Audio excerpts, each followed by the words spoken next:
Eu quero falar sobre quando Deus responde, mas também quando Deus não corresponde. Por que quando Deus não corresponde? Porque muitas vezes, mesmo quando temos um coração errado e buscamos, ou queremos, ou estamos no ambiente da presença, porque outros estão ali buscando, e eu quero uma resposta, muitas vezes o que Deus vai trazer não é a resposta que eu quero, e aí sim Ele não vai estar correspondendo, mas Ele vai trazer algo que você precisa ouvir. E eu creio que nessa noite, de uma maneira ou de outra, Deus vai falar ao seu coração. E a minha oração é que você alcance nessa noite um coração em Deus, que Ele te encontre favoravelmente, que você o alcance favoravelmente em nome de Jesus. Amém? Amém? Nós vamos falar primeiro sobre quando Deus não corresponde. Em primeiro lugar, Deus não corresponde a pessoas que buscam o Evangelho, que buscam a igreja, que buscam algo com Deus, mas que na verdade o seu coração está voltado para os seus interesses pessoais. Deus não corresponde a pessoas que buscam o Evangelho para se promover, para ser visto pelos homens. Deus não corresponde a pessoas cujo coração, por mais que a boca diga, não, mas eu quero servir, eu quero fazer, eu quero dar o meu melhor, mas no fundo, o que você quer é ser visto. Deus não corresponde a pessoas assim. Deus não dá trela para pessoas cujo coração maquina ser promovido ou fazer as coisas com interesses pessoais. Por que eu digo isso a partir desse texto que nós lemos? Porque esse escriba que disse para Jesus com frases bonitas, Senhor, aonde o Senhor for, vou te seguir. Ele trouxe uma frase de impacto. Jesus estava cercado por muitas pessoas, e pela resposta de Jesus, a gente pode perceber o que Jesus enxergou no coração dele. Porque a resposta de Jesus foi assim, ó meu filho, eu não tenho onde dormir não, eu não tenho onde ficar, eu não tenho onde pousar. Pela resposta de Jesus e pela reação do discípulo, que tudo dá a entender que não o seguiu, o que Jesus enxergou no coração dele, apesar da frase que ele disse tão bonita e tão vistosa, é que Jesus enxergou que na verdade ele estava buscando promoção, ele estava buscando ter vantagens. E a resposta de Jesus é assim, olha, se você acha que você vai ter vantagens e benefícios, se essa é a tua motivação, eu quero dizer para você, eu não tenho onde dormir. E Jesus deu a resposta certa, porque o cara foi embora, porque o que ele queria era ter vantagens. Diga assim comigo, Deus não corresponde a pessoas que buscam o Evangelho para promover o seu ego. Leia comigo em Mateus capítulo 23, do versículo 1 ao 7. Mateus capítulo 23, de 1 a 7, diz assim: Então falou Jesus às multidões e aos seus discípulos: Na cadeira de Moisés se assentaram os escribas e os fariseus. Fazei e guardai, pois, tudo o que eles vos disserem, porém não os imiteis nas suas obras, porque dizem e não fazem. Atam fardos pesados e difíceis de carregar, e os põem sobre os ombros dos homens. Entretanto, eles mesmos nem com o dedo querem movê-los. Praticam, porém, todas as suas obras. Olha aqui, versículo 5. Vou ler aqui nessa versão do Data Show aí na parede. Acompanha comigo. Todas as suas obras eles fazem para quê, irmãos? Vamos falar de novo? 1, 2, 3 já? Pois alargam os seus filactérios, que são as franjas das suas roupas que eu falei outro domingo aqui, e aumentam as franjas dos seus mantos, gostam do primeiro lugar nos banquetes, das primeiras cadeiras nas sinagogas, das saudações nas praças e de serem chamados pelos mestres homens de rabi ou de mestre. São pessoas que gostam dessas coisas. Eles não serviam a Deus, e Jesus denunciou isso, porque eles quisessem de coração sincero e verdadeiro dar a sua vida, eles faziam para ser visto pelos homens. E quem quer ser visto pelos homens, Deus não corresponde. Deus corresponde a pessoas que, ao contrário desse coração, fazem as coisas não para serem vistos. Não estão ligando para elogios, não estão ligando se estão ou se não estão, estão preocupados em agradar o coração de Deus. E preocupados em agradar o coração de Deus, submetem-se às autoridades com amor, aceitam a correção, aceitam ser guiados. Olha, você está errado, o caminho não é esse. E estando ou não estando numa cadeira de liderança, segue firme, porque esse mostra que ele está ali para servir a Deus e não aos homens. Sabe, irmãos, o diabo tem enganado muitas pessoas nesses dias. Eu tenho pregado em várias igrejas, Deus tem dado essa oportunidade. E alguns pastores que eu tenho conversado têm compartilhado comigo como as pessoas estão difíceis hoje em dia, como os homens são egoístas, como as pessoas são ingratas. Uma das últimas igrejas que eu preguei, a gente ficou sabendo quantas pessoas que eram fiéis na igreja pecaram, foram corrigidas e abandonaram o barco, porque não aceitaram a correção. Isso está acontecendo por aí, irmãos. Mas Jesus disse que seria assim nos últimos dias. Mas eu creio que eu estou olhando nessa noite para pessoas fiéis. Amém. Eu vou repetir, eu creio que eu estou olhando para pessoas fiéis. O grande problema de pessoas que não firmam, não criam vínculos com autoridades, é o sentimento de orfandade que tem no coração delas. Elas quebram alianças. Tem igrejas por aí que estão se levantando com todo tipo de estrutura. A estrutura é bom. Um dia nós vamos ter, em nome de Jesus. Mas o que segura uma pessoa na igreja não é a estrutura, é a aliança dela com Deus e com as suas autoridades. E é a aliança dessa pessoa com os irmãos da igreja também. Porque a igreja não são as paredes, a igreja são as pessoas, e Jesus ama as pessoas. Eu estava compartilhando essa semana com meu sogro e minha sogra, de um pastor amigo que ministrou isso em Curitiba. Ele falou sobre Atos capítulo 9. Ele disse assim: quando Saulo caiu do cavalo, porque viu a luz de Cristo, e a voz que veio disse para ele: Saulo, por que tu me persegues? Saulo nunca perseguiu Jesus, irmãos. Saulo perseguiu quem? A igreja. Saulo perseguiu? A igreja. Vamos dizer forte? Saulo perseguia quem? A igreja. Saulo estava perseguindo as pessoas que estavam aceitando Jesus. Era quem Saulo perseguia. Mas quando Jesus foi tratar com Saulo, Jesus disse: Saulo, porque você está me perseguindo? Porque quem persegue a igreja, quem fala mal da igreja, quem se afasta da igreja, está se afastando de Jesus, está lá falando mal de Jesus, está criticando Jesus, porque a igreja, com todos os seus defeitos, é a noiva de Cristo, é o povo que Deus levantou pelo preço que Ele pagou no sangue do Calvário. Não é porque somos perfeitos que somos igrejas, é porque amamos a Cristo e nos arrependemos dos nossos pecados. É por isso que somos igreja, e Jesus honra a sua igreja. E se você quer agradar a Deus, honre a igreja e honre a Ele. Não, pastor, eu não deixei a igreja, eu não deixei Jesus, eu deixei a igreja. Você não sabe o que você está falando contra a Bíblia. Se você deixou a igreja, você deixou Jesus. Porque quem deixa a igreja, deixa Jesus. Por isso que Jesus disse: você está me perseguindo, Saulo. Mas eu sei que eu estou falando para pessoas que são o corpo de Cristo e que amam a igreja do Senhor Jesus e amam o Senhor Jesus acima de todas as coisas. Diga comigo: Deus não corresponde a pessoas que buscam o Evangelho para sua própria promoção.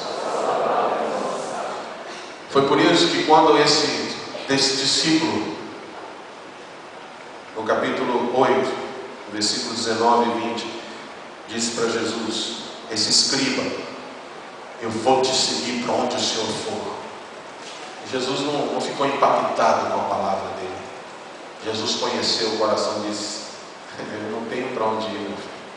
Eu não tenho onde pousar a cabeça. Até as raposas têm, mas eu não tenho. E esse vazou.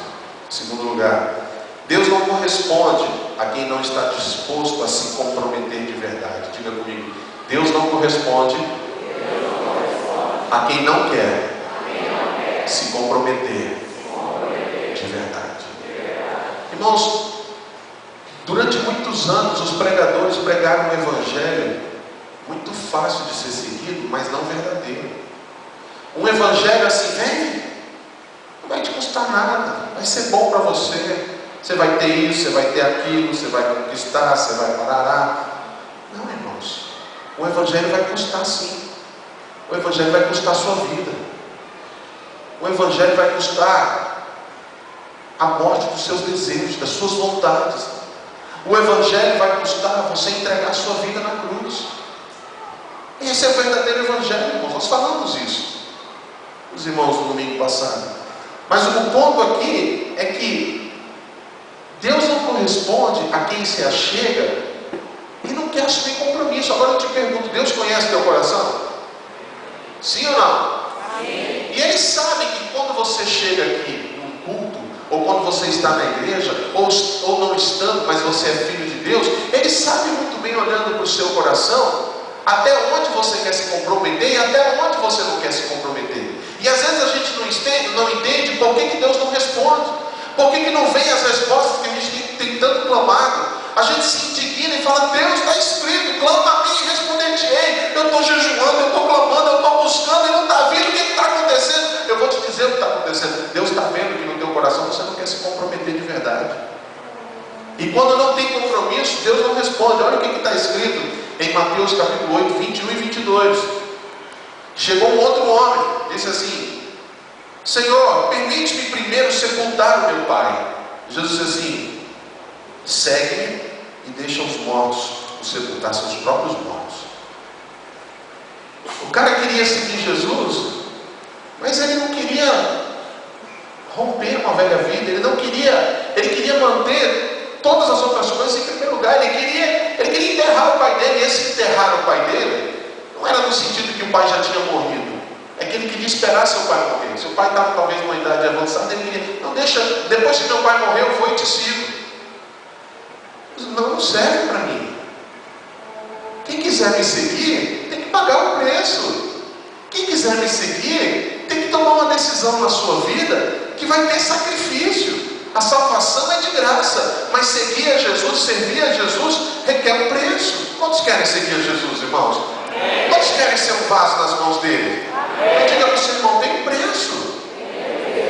É uma vida, irmãos, que tem que entregar nas mãos dele.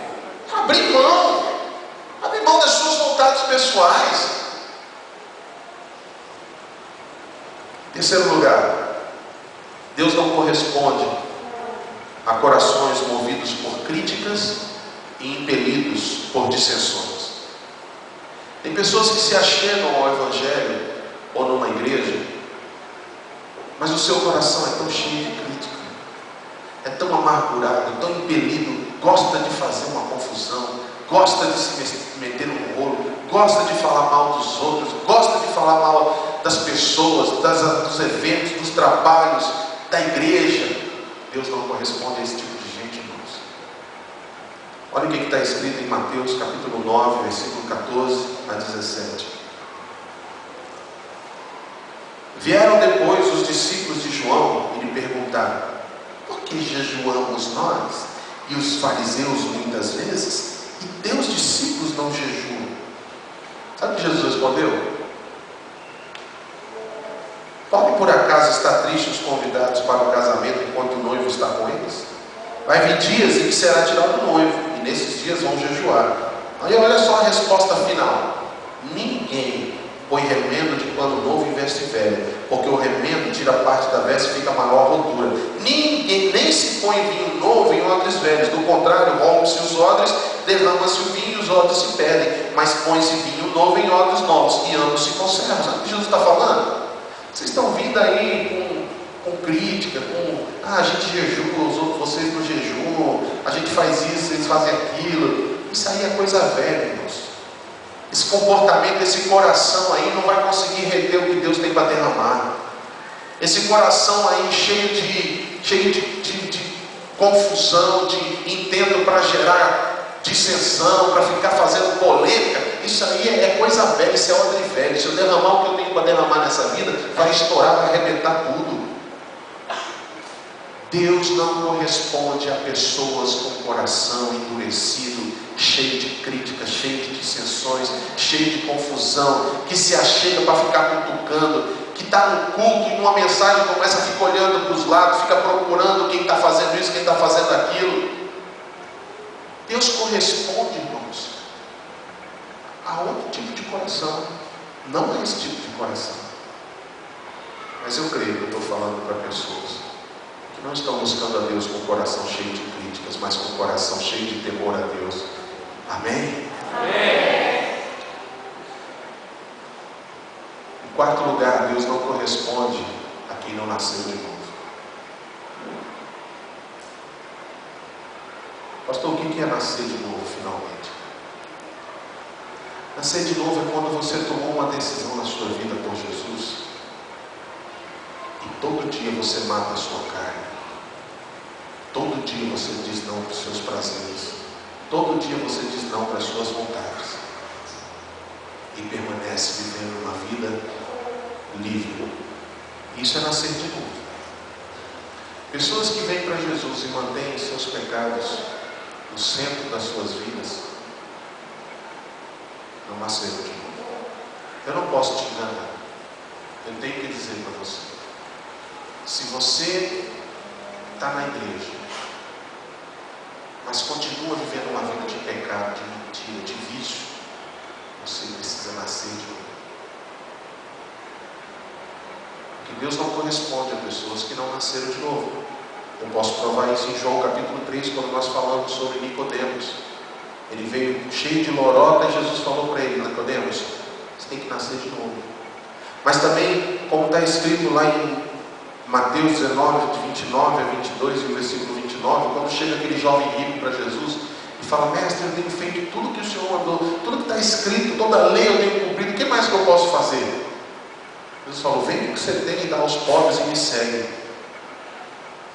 Ele saiu triste porque ele era dono de muitos bens. Mas no versículo 29, Jesus diz assim: quem não deixar pai, mãe, filhos em campos por amor de mim, não é digno. No versículo 29 diz: quem deixar todas essas coisas vai ganhar 100 vezes mais em vida.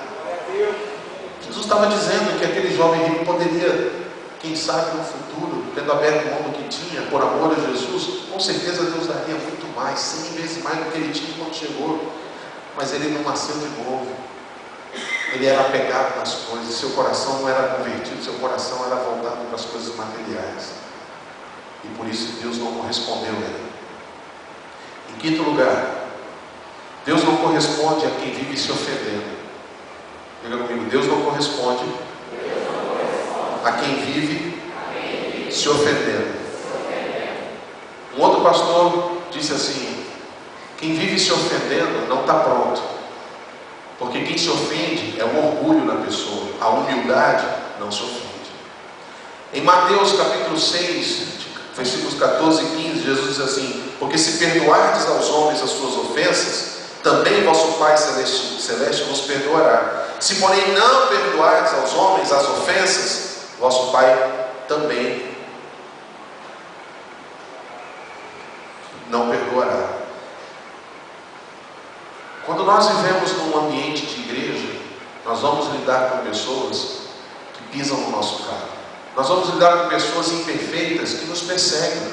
Nós vamos lidar com pessoas que têm inveja, que estão em processo de tratamento, que têm ciúme, que falam mal, que nos atingem, que nos ofendem, que nos deixam chateados.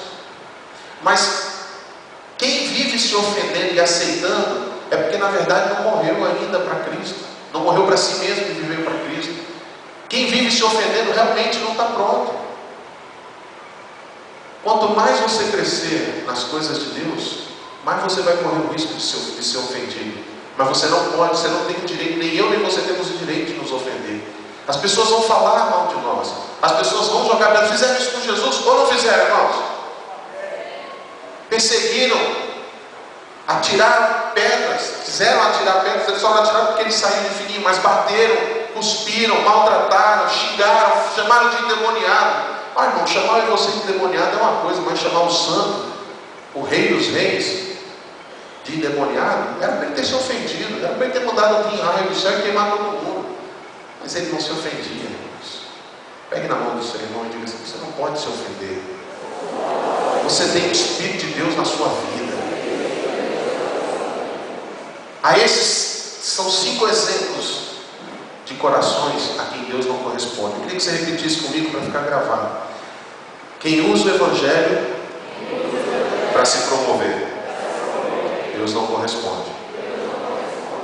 Quem não está disposto a se comprometer,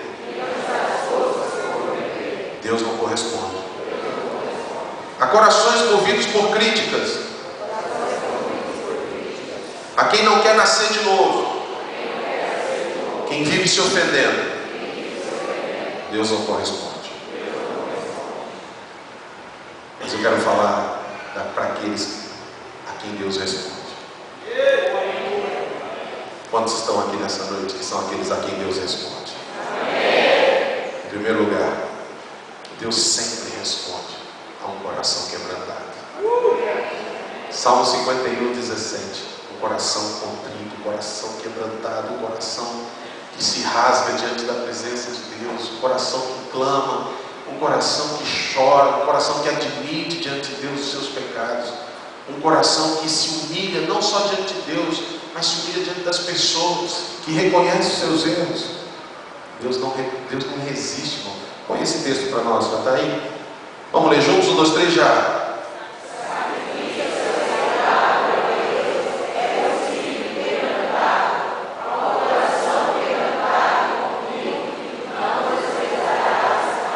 Ó Deus, esse asa aí está errado nessa versão. Diga assim comigo: Deus sempre corresponde ao coração que se rasga diante dele. Agora é importante você entender, esse rasgar-se, quando a gente fala rasgar-se diante de Deus, a gente está falando também diante dos homens. Não adianta eu ser chorão com Deus e ser duro com as pessoas. Não adianta eu clamar a Deus por misericórdia e não perdoar quem me ofendeu. Um coração contrito é aquele que leva as pancadas, mas ele traz para Deus numa atitude de humildade, de se colocar diante dele. Irmão, deixa eu falar com você. Os dias do fim estão se aproximando. Pastor, como é que você pode dizer isso? Há centenas de anos atrás já falavam isso. Os sinais na Bíblia mostram. Quem entende, quem gosta, quem estuda e olha para a nação de Israel, sabe que os dias estão chegando. E é por isso que nesses últimos dias tem tantas pessoas sendo enganadas por espíritos enganadores. É por isso que nesses últimos dias tem tantas pessoas sendo mentirosas, que muitas vezes estão dentro da igreja, mas seus corações são completamente duros, entorpecidos, influenciados por uma mentalidade mundana. Mas eu sei, eu creio que Deus está levantando aqui em Tanabi, assim como em toda a nação, em todo o mundo, uns remanescentes, pessoas verdadeiras, nascidas de novo, pessoas que amam a Deus, pessoas que sabem atrair a presença de Deus. Volta comigo lá em Salmo 69, que foi o texto que nós começamos quando abrimos o culto nessa noite. Salmo 69 diz assim, nós lemos o versículo 5, quero ler de novo, Salmo 69, versículo 5, Davi disse assim: Tu, ó Deus, conheces a minha estultice, as minhas culpas não te são ocultas. Davi fala com Deus e diz assim: Senhor, quem já teve aquele momento na presença de Deus, que já fez tanta besteira, que fala assim: Deus, não tem nem palavra, vou falar o quê? Quem já sentiu isso? Vou falar o que agora para o Senhor, Deus? Acho que Davi foi um momento desse. Ele chegou diante de Deus e falou: Deus, tu sabes, Deus,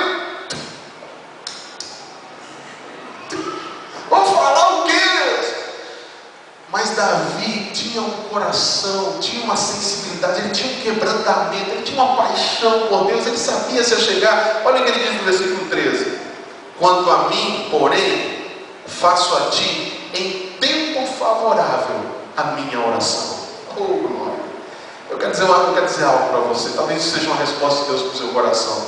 Você está aqui nessa noite, você está aqui nessa noite, porque o Espírito Santo de Deus está dizendo para você: ainda tem tempo, se arrependa, ainda há chance, mude. Não pense que porque não caiu um raio na sua cabeça, que eu estou com você. Enquanto você não se arrepender, eu não estou com você. Deus responde a corações que se quebrantam na presença dele, que se humilham, que quebram o seu orgulho. Isso para Deus é aceitável. Amém? Amém? Em Mateus capítulo 8, de 1 a 4, fala também do segundo tipo de coração que Deus responde. Mateus capítulo 8, de 1 a 4 diz assim: ora, descendo ele do monte, grandes multidões o seguiram. E eis um leproso, tendo se aproximado, adorou, dizendo: Senhor, se quiseres, pode me purificar. E Jesus, estendendo a mão, tocou-lhe, dizendo: quero, fica limpo.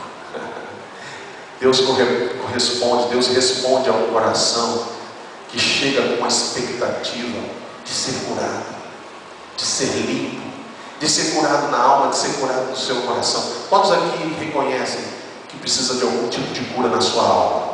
Quantos reconhecem? Quando você vem ao culto, você chega para Deus e fala: Deus, eu estou mal, Deus, mas eu quero te cultuar. Se o Senhor quiser, o Senhor pode me curar. Sabe o que Deus diz? Eu vou te curar hoje, eu quero. Deus responde a alguém, mesmo que possa, talvez você viveu um tempão em pecado, mas você, pelo sofrimento, pela angústia, você ficou mal, e você vem a Deus e diz: Deus, eu fiz um monte de besteira, mas eu quero ser curado. Deixa eu te perguntar: Deus cura ou não cura? Responde ou não responde? Porque as misericórdias de Deus não têm fim, elas se renovam a cada manhã, elas são a causa de não sermos consumidos. Se você vem na presença de Deus e o teu coração é sincero na expectativa, dizendo: eu quero ser curado, Deus vai dizer: eu também quero ser curado. Amém? Pegue na mão do seu irmão e diga assim: Deus quer te curar hoje. Oh, glória a Deus. Falando nisso, quantos que vieram aqui à frente e não tem, estavam com dores e não estão mais sentindo essa dor? Levante sua mão aí. Pastor, eu fui curado. Olha lá, temos algumas pessoas ali. Tem mais aí? Levante sua mão bem alto se você foi curado. Algumas pessoas levantando suas mãos aí. Glória a Deus. Quem ainda está com a dor? Veio aqui na frente, mas está enfermo. Fique em pé. Você crê na cura ou não, irmãos? Crê ou não crê, irmãos? A igreja crê ou não crê? Então, se você ainda está enfermo, não tenha problema com isso. Pastor, eu fui, mas ainda não fui curado, não sei agora. Algumas pessoas, tem 3 pessoas. Por favor, pegue, você está perto aí. 4 pessoas. Se tiver mais alguém, aproveita a chance, irmão. Amém.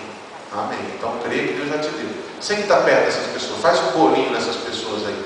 4, 5 pessoas em volta aí. Vai rapidinho. Vamos orar, igreja. Eles vieram com expectativa de ser curados. Deus vai usar a tua vida. Deus vai usar aqui esse lugar, esse culto para a glória dele. Ora com essa pessoa agora. Igreja, você não está tão perto, ora, levanta sua mão para essa pessoa e ore por ela agora.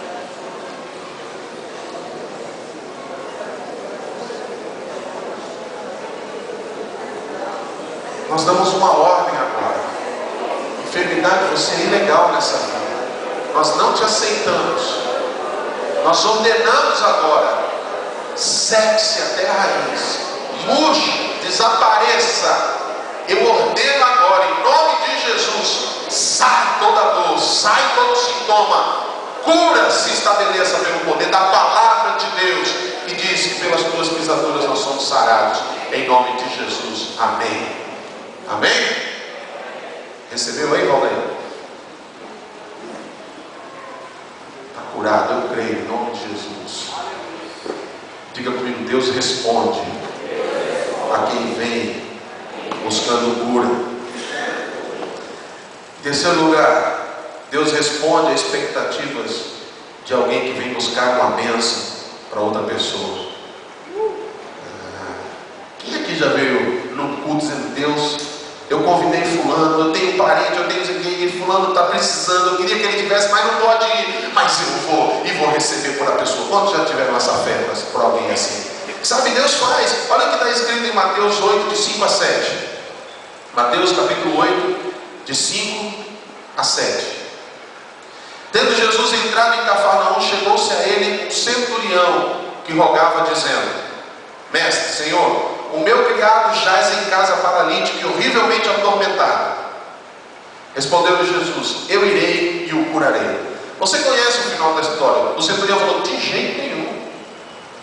O senhor vai entrar na casa de um pecador? Não.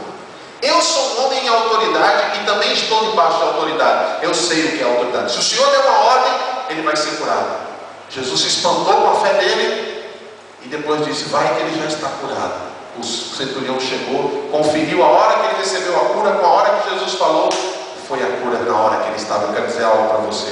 Se você veio aqui com um coração cheio de expectativas de receber a cura por alguém que não está aqui, Deus está olhando o teu coração, Deus está vendo a tua expectativa e Deus vai responder conforme a fé do teu coração, porque Ele não é homem para que minta, nem filho de homem para que se arrependa. Se Ele prometeu, Ele cumpre. A tua fé é suficiente para curar a vida de alguém que não está aqui. Você crê nisso? A tua fé pode ser um grande instrumento de Deus para salvar uma vida, seja o mais rebelde, o mais ateu que possa existir. A tua fé pode sarar a alma de alguém. Você crê nisso? Então vamos aproveitar? Levante a sua mão, põe um nome aí, seja por cura, seja por libertação, seja por salvação, seja um milagre, seja o que for. Levante a sua voz agora e clame por essa pessoa agora, em nome de Jesus. Profetize e diga: Deus, em nome de Jesus, eu aproveito esse momento, esse ambiente, essa atmosfera, esse momento de fé que o teu povo está clamando, e eu coloco também o nome dessa pessoa, deste casal, desse parente, desse querido. Essa enfermidade vai sair. Eu recebo agora pela minha fé a cura na vida dessa pessoa. Eu recebo a salvação na vida desse querido. Eu recebo o toque do Senhor. Pai, em nome de Jesus, seja assim. Eu creio que nesse momento essa pessoa foi tocada agora pelo Espírito Santo de Deus.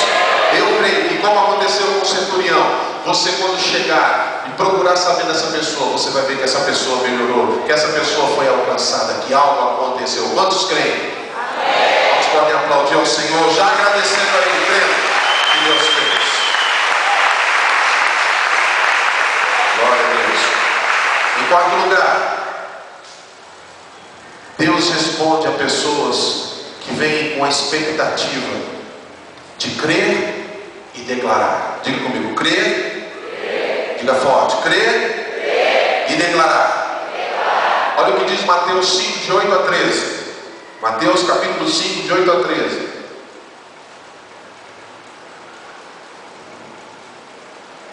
Não é esse texto, irmãos. Perdão. Mateus.